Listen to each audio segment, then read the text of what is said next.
আসসালামু আলাইকুম। হ্যালো ভিউয়ার্সগণ, এই প্রচণ্ড তাপদাহ এবং গরমে মানুষ অসুস্থ, শরীরের অনেক ঘাম ঝরে পানি শূন্যতা দেখা দেয় এবং শরীরের গ্লুকোজের মাত্রা কমে যায়, তো রক্ত স্বল্পতাও অনেক সময় দেখা দেয়। তো যাই হোক, আপনারা চেষ্টা করবেন একটু লবণাক্ত, যেমন লেবুর শরবত, বেলের শরবত, সব ধরনের একটু শরবত খাওয়ার জন্য। তো দেখি বাবা,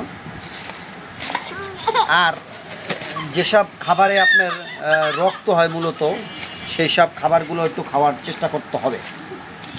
তো আজকে আমরা কিছু বাজার থেকে শিং মাছ কিনে নিয়ে আসলাম। এখন তো সে আগের মতো শিং মাছ এখন আর পাওয়া যায় না। দেখি বাবা, এখনের শিং মাছগুলো অবশ্য বেশিরভাগ এরকমের চাষের, যেমন ধরেন এই যে লাল কালারটা দেখেন, হ্যাঁ এই যে লাল কালার দেখছেন, এই শিং মাছ এগুলো চাষের শিং মাছ। মাছ থাকবে কালো কুচকুচে। আমরা যখন গ্রাম বাড়ি শিং মাছ দেখতাম বা ধরতাম, তখন সেই শিং মাছগুলো কিন্তু আপনার, দাও তো বাবা, এই যে দেখেন লবণ দিবে আমার মাটা, দাও দাও দাও লবণ দাও। ও মা, তুমি জানো লবণ দিলে কি হয়? আরেকটু দাও, আরেকটু দাও, দেখি আরেকটু দাও, আরেকটু দাও, আরেকটু দাও। আমরা আজকে মাছ আসলে কোটার আগে, দাও দাও দাও দাও দাও, মাছ কোটার আগে মাছগুলো মেরে নিতে হয়। আপনারা জানেন যে যদি জ্যান্ত অবস্থায় মাছগুলো কোটার চেষ্টা করা হয়, তাহলে এই শিং মাছের যে কাঁটাগুলো বা আলগুলো এগুলো বিঁধে এরকম প্রচণ্ড সাপের মতো বিষ, হ্যাঁ সাপের মতো বিষ থাকে। তো আজকে শিং মাছগুলো একেবারে মোটামুটি ভালো সাইজের পেয়েছি, সচরাচর এরকমের আসলে পাওয়া যায় না।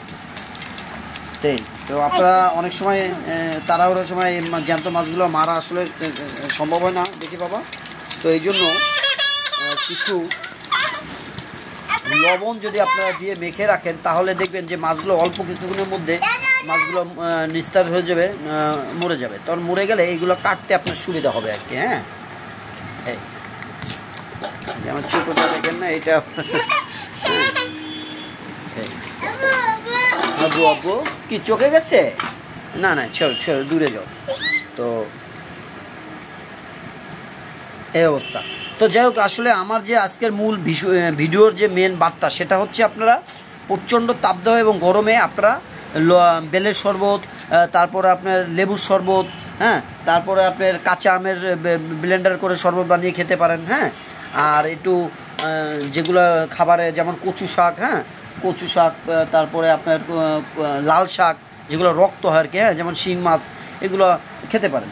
তো যাই হোক, আসলে রক্ত স্বল্পতার কারণে অনেক সময় কিন্তু এগুলো খাওয়া ভালো। তো যাই হোক, ভালো থাকবেন সবাই, সুস্থ থাকবেন সবাই, সবার পরিবার পরিজন নিয়ে, হ্যাঁ সে দোয়া করি।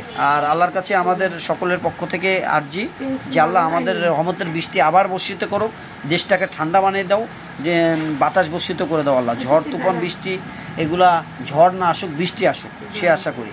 তা যাই হোক, আজকে জুমা মোবারক, কিছুক্ষণের মধ্যে নামাজের জন্য প্রস্তুতি নিব। এখনই বাজার করে আসলাম, বাজার শেষ। এখন আমরা আজকে বাজার যেহেতু শেষ করে ফেলেছি, তাহলে আজকে আমরা চলে যাব গোসলে। গোসল শেষ করে আমরা নামাজের জন্য প্রস্তুতি নিয়ে চলে যাবো ইনশাল্লাহ। আসসালামু আলাইকুম ওয়া রাহমাতুল্লাহি ওয়া বারাকাতুহু। ভালো থাকবেন সবাই, সবার পরিবার পরিজন নিয়ে। আসসালামু আলাইকুম।